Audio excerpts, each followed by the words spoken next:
The planet of Vera had always been a place of peace. Its oceans glittered under twin suns, its forests stretched endlessly, and its people, the Veri, lived in harmony with the world they loved. For centuries they had no enemies. Their history was filled with art, music, and stories of beauty rather than war. They were gentle and trusting, and because of that, they never prepared for what was coming. The first attack fell without warning. It came in the night skies, a storm of burning fire that broke apart the heavens. Metallic shapes, cold and merciless, descended from space. They were not alive, not flesh, not something that could be spoken to. They were machines, vast and heartless, built for only one purpose: destruction. The Veri cities crumbled under their assault. Towers fell like broken trees. The ground shook with endless fire. Families ran into the streets, clutching their children, not knowing where to hide. The machines did not care who they killed.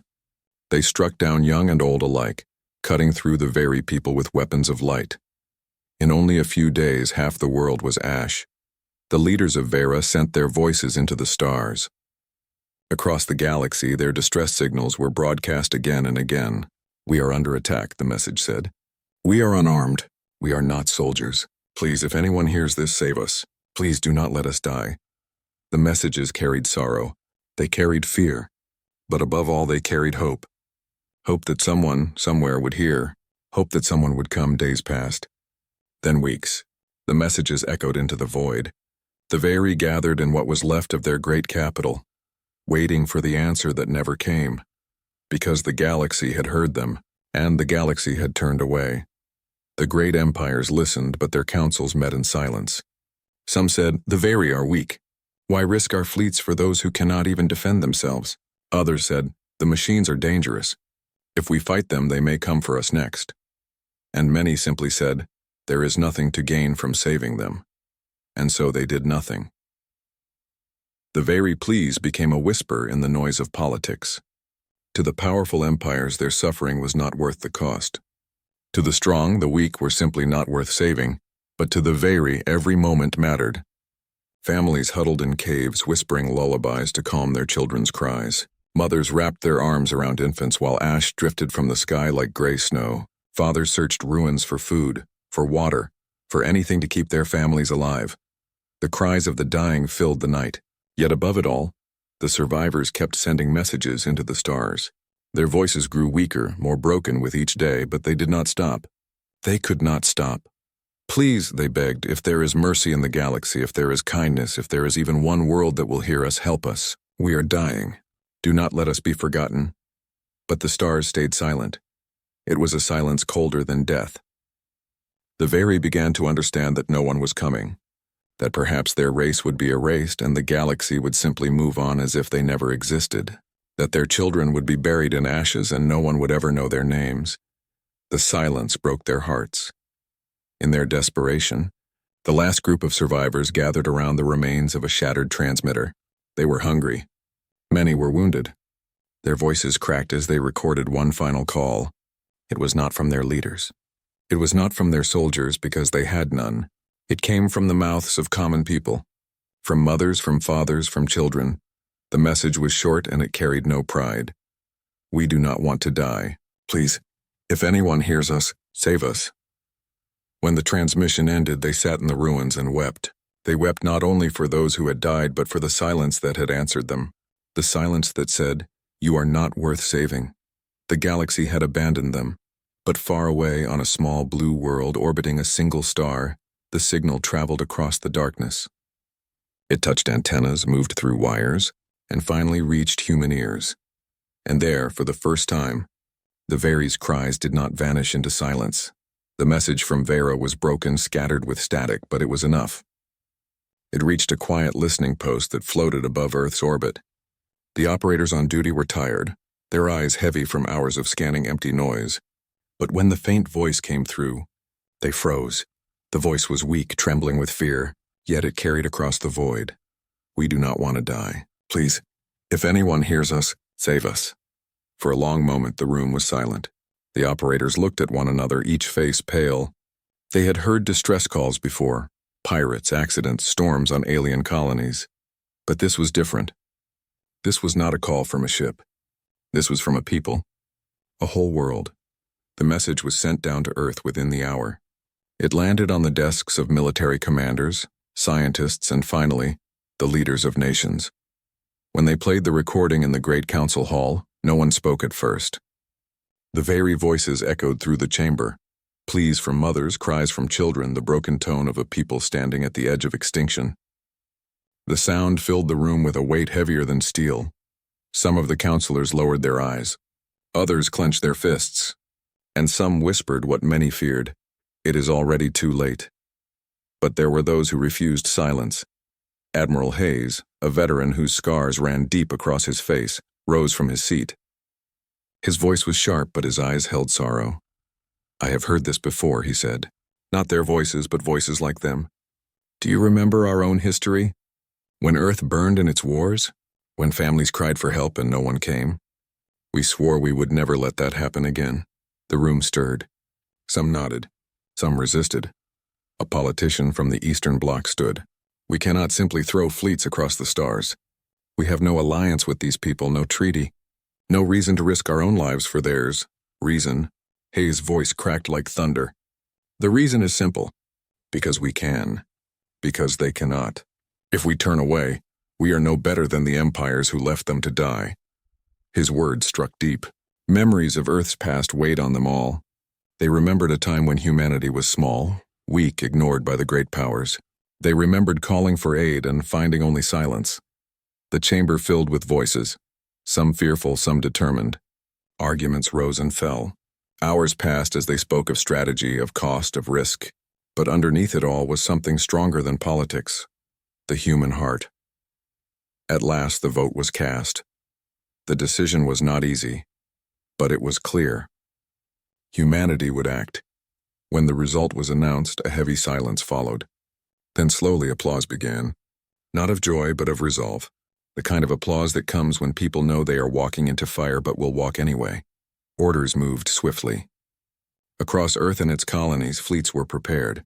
Soldiers were recalled from distant outposts. Factories roared with life, producing weapons, armor, and supplies. The great black ships of humanity, scarred from wars past, were loaded once more.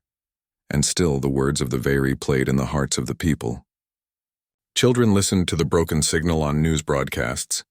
Workers in the factories whispered about it as they labored. Soldiers heard it through their comms as they strapped on their armor. "We do not want to die. Please, if anyone hears us, save us." For the first time in history, humanity prepared for war not for themselves but for strangers, for a people they had never seen, on a world they had never touched, and there was no hesitation. On the day of departure, the fleet stood ready in orbit. Their hulls gleamed like shadows, their engines burned with power. Families watched from the surface as those ships rose into the black sky, carrying fathers, mothers, brothers, and sisters into danger. In the command deck of the flagship Resolute, Admiral Hayes stood tall.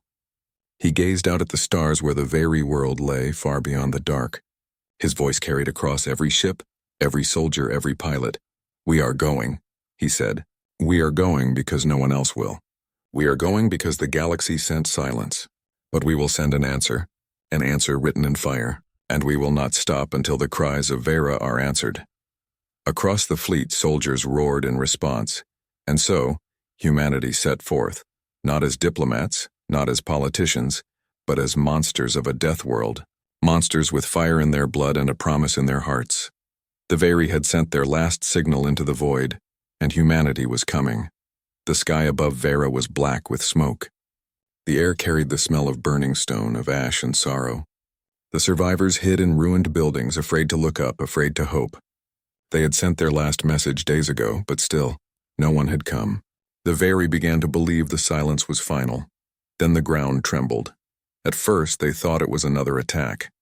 The machines often came with thunder in their steps, their endless metal swarms crushing what little remained of the land. The people cried out, clutching their children, expecting death once again. But this thunder was different. Through the heavy clouds, new shapes appeared. Enormous ships, black as night, pierced the skies. They were larger than anything the Very had ever seen. Their engines roared like storms, shaking the very earth. The survivors cowered, unsure if this was salvation or the final blow. The ships descended slowly, careful but powerful, like predators choosing where to land. The Very whispered among themselves. Another enemy. New machines? Or something else? When the first vessel touched the ground, the dust rose in a mighty wave. The air split with the hiss of opening ga. Tess, and from the shadows inside, figures began to emerge. The Very gasped. They were tall, wrapped in armor dark as iron, their faces hidden behind helmets that glowed with cold light. Their steps were heavy, each one leaving marks in the soil. Weapons hung from their arms, weapons so massive they seemed to carry storms within them. To the Very, they did not look like saviors. They looked like monsters. The survivors pressed closer together, trembling. A mother pulled her child behind her, whispering, "Do not look at them." An elder fell to his knees, certain that these new beings had come to finish what the machines had started. But the monsters did not kill. Instead, they spread out, forming a wall between the Very and the open horizon. Their weapons pointed not at the survivors but outward, toward the direction the machines always came from. One of the armored giants stepped forward. His helmet lifted, revealing a scarred human face beneath. His eyes were sharp but not cruel. His voice, carried through translators, echoed across the ruins. "We heard your call," he said simply. "You are not alone anymore." The Very did not know what to say. Some wept openly. Others stared in disbelief, unable to believe that anyone had truly come. For so long they had been ignored, abandoned, left to die. Yet here, standing like dark titans, were those who had answered. Children peeked from behind their parents, staring at the strange humans. Their armor looked like the shells of beasts, their weapons like claws of gods. Every instinct screamed that these were dangerous creatures. Yet when one soldier saw a small child shaking with fear, he knelt down, setting aside his weapon. From a pouch at his side he pulled a ration bar, strange food wrapped in bright metal. With a small smile he held it out. The child hesitated, then reached forward with trembling hands. When he bit into the strange bread, his eyes widened. Tears ran down his cheeks, not from fear but from hunger finally eased. The humans were terrifying. Yes, but they were terrifying for the enemy, not for the weak. Above them, more ships landed, each spilling out squads of soldiers. Medics rushed to tend to the wounded. Engineers began building defensive walls from the wreckage. Commanders studied the horizon, preparing for the inevitable counterattack. The Very watched all of this in silence, their hearts torn between fear and gratitude. For the first time since the invasion began, they felt something they thought they had lost forever. They felt hope. But deep inside, there was still fear, not of the machines, but of the humans themselves. The galaxy had always called them Deathworlders. Savage, violent, unpredictable. Other species spoke of them with both awe and dread. If these humans could stand against the machines, what else were they capable of? One elder whispered to another, "They are monsters." The other elder nodded slowly, then looked at the line of armored figures holding the horizon. "Yes," he said softly. "But perhaps they are monsters who came for us." As the twin suns sank behind the ruined skyline, the first battle horns of the machines echoed in the distance. The earth shook once more as the swarm returned, endless and merciless. The Very braced for despair. But this time they were not alone. The humans tightened their ranks, weapons glowing with deadly fire. Their voices rose in unison, a roar that rolled across the ruins like thunder. They were not diplomats. They were not gentle healers. They were Deathworlders, and they had come to fight. The night on Vera burned with red fire. The machines had returned, pouring across the horizon like a tide of steel. Their weapons lit the sky, their numbers endless. The ground shook under their advance, each step like a drumbeat of death. The Very huddled together in fear, certain that this time there would be no survival. But between them and the swarm stood the humans. Lines of armored soldiers raised their weapons. Cannons rolled into place. Massive war machines carried across the stars, dug into the ground, and aimed at the coming storm. The humans did not retreat. They did not tremble. They waited steady as stone, their eyes fixed on the enemy. Then the order came, the sky split open with fire. Human artillery roared, sending shells screaming across the night. The explosions tore into the front lines of the machines, ripping them apart. For the first time since the invasion began, the Very saw the enemy stumble. The machines returned fire instantly. Plasma blasts and energy beams tore through the darkness, striking at the human defenses. Buildings collapsed, craters swallowed streets, But the humans did not break. Their shields flared, their armor smoked, but they pushed forward. Infantry squads advanced through the chaos, weapons spitting streams of light. Each human soldier fought with a fury that stunned the Very. Where one fell, another rose. Where the line bent, they filled the gap with blood and iron. The machines adapted, sending heavier units, towering constructs with weapons larger than ships. But the humans had prepared. Railguns mounted on their carriers roared, punching holes straight through the metal giants. The ground shook as the constructs collapsed, their glowing cores erupting in violent fire. The Very watched in silence, their wide eyes reflecting the battle. For so long the machines had seemed unstoppable, untouchable. Yet here were these monsters from a death world, holding them back with sheer will. A mother clutched her son tightly as they watched from the ruins. "They fight for us," she whispered. The child, eyes filled with wonder, asked softly, "Are they gods?" "No," she answered, voice trembling. "They are humans." The battle raged for hours. Streets turned into rivers of ash and steel. The screams of machines clashed with the thunder of human weapons. Every explosion lit the night brighter than the twin suns ever had. The humans fought not like soldiers of empire, but like predators of the wild. They moved with cunning, ambushing the machines from shadows, striking fast, then disappearing. Others charged head-on, fearless, their roars echoing louder than the enemy's weapons. One squad was nearly overrun when the machines sent a swarm of crawlers into their flank. The Very gasped, certain the humans would be cut down. But then one of the soldiers, massive, scarred, his armor burning, stepped forward with a heavy weapon. He pulled the trigger and a storm of fire erupted, wiping the swarm from existence. When the smoke cleared, he stood tall, still alive, still fighting. To the Very, it was as if the humans were made of something more than flesh. Something unbreakable. Still, the battle was brutal. Many humans fell, their bodies dragged back by comrades. Medics worked in the shadows, treating wounds while shells screamed overhead. The price was heavy, but not once did the humans retreat. At last, as dawn touched the horizon, the machines began to falter. Their endless tide slowed. Their weapons grew weaker. The humans pressed harder, driving them back step by step. Artillery fire pounded the retreating swarm until the once invincible enemy scattered across the plains.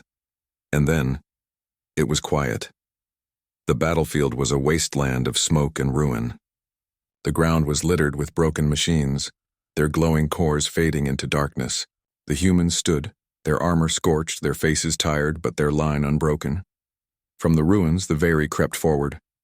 They had never dared to step onto a battlefield before, not when the machines ruled it. But now, they walked among the humans, touching the wreckage, staring in awe at the giants who had saved them. One elder fell to his knees before a human commander. Tears streaked down his face as he whispered, "You have given us what the galaxy would not. You have given us hope." The commander, his armor cracked, his face weary, simply nodded. "Hope is enough," he said. "Hope will keep you alive, and as long as we stand, you will not fall." For the first time in many long weeks, the Very looked at the sky and did not see death. They saw the smoke of battle clearing. They saw the dark ships of Earth above, holding watch like guardians. They saw a future. The galaxy had ignored their cries, but Earth had answered, with monsters fierce enough to fight the darkness, and human enough to protect the weak. And the machines, once unstoppable, now knew what it was to fear. The battle was over, but the scars of war still covered Vera. Smoke rose from the ruins, and the ground was littered with the broken bodies of machines. Silence spread across the land, a silence not of fear this time, but of exhaustion. The Very stepped out of hiding. For weeks they had lived in shadows, waiting for death. Now they looked around at the battlefield, unsure if they were awake or dreaming. The machines that had haunted them were gone, their cold eyes dark. And standing among the ruins were the humans, giants of metal and fire. At first the Very were afraid to approach. The humans were terrifying in their armor, their weapons still glowing faintly from battle. They looked like living storms, like beasts born from the heart of chaos. But then, something unexpected happened. The humans began to help. They laid down their weapons and moved among the wounded.